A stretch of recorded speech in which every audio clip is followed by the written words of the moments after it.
Now, your KRIS 6 weather forecast with meteorologist Bill Alexander. Hey, what a morning it was. It probably kept you up all night, but the rainfall was worth it. Lightning, not so much. Let's go ahead and take a look at how things have evolved.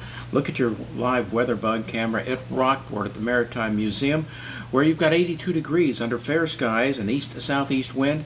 And yeah, that morning rain was significant, 1.18 inches. But as you saw in the graphic earlier, that's only a small component of what we've been seeing around here.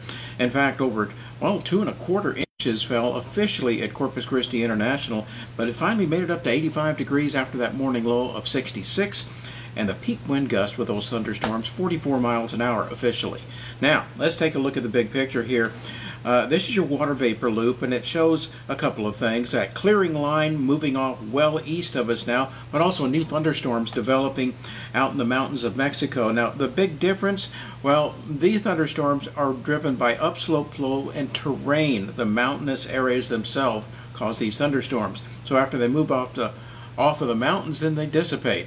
Very different from what we saw last night when you had strong upper level support for that squall line to develop. Well, now in the wake of that squall line, you've got a lot of rain cooling up in the Metroplex, only 65 degrees there. Generally 70s and 80s, even some 90s along the middle coast. Now here's something you haven't seen in a while.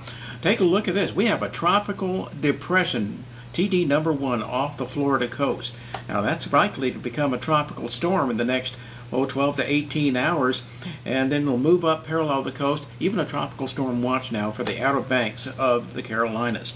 Well, around here, no threats from the tropics, but temperatures generally in the 80s, including the water temp at Malachite at 82 degrees. Dew points, middle 60s to around 70 to 72 degrees, so not terribly bad out there. And with this kind of wind flow, it's going to be light and somewhat variable. Now that's going to play into your overnight weather pattern with all that residual moisture. But eventually we're going to see that southeasterly flow come back late Monday on into Tuesday. And here's what you're seeing. As far as visibility right now, well, here's the other half of the story. As you go through the early morning hours, yeah, a little bit of light fog is what you're going to see. Nothing really bad out there. But that's not something as a component to think about. But the upper level low has a surface component as well. And you can see that low moving off away from us. Little trough line there giving at that northeast wind.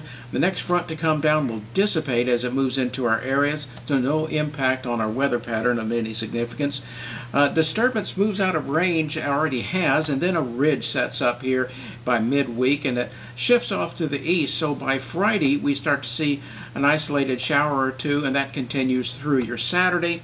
So that's the only real rainfall potential we have upcoming this week, and even that is mediocre at best. So after today, it's going to be a relatively dry week ahead. Tonight, though, we're looking at partly cloudy skies, the low dropping to around 70 degrees.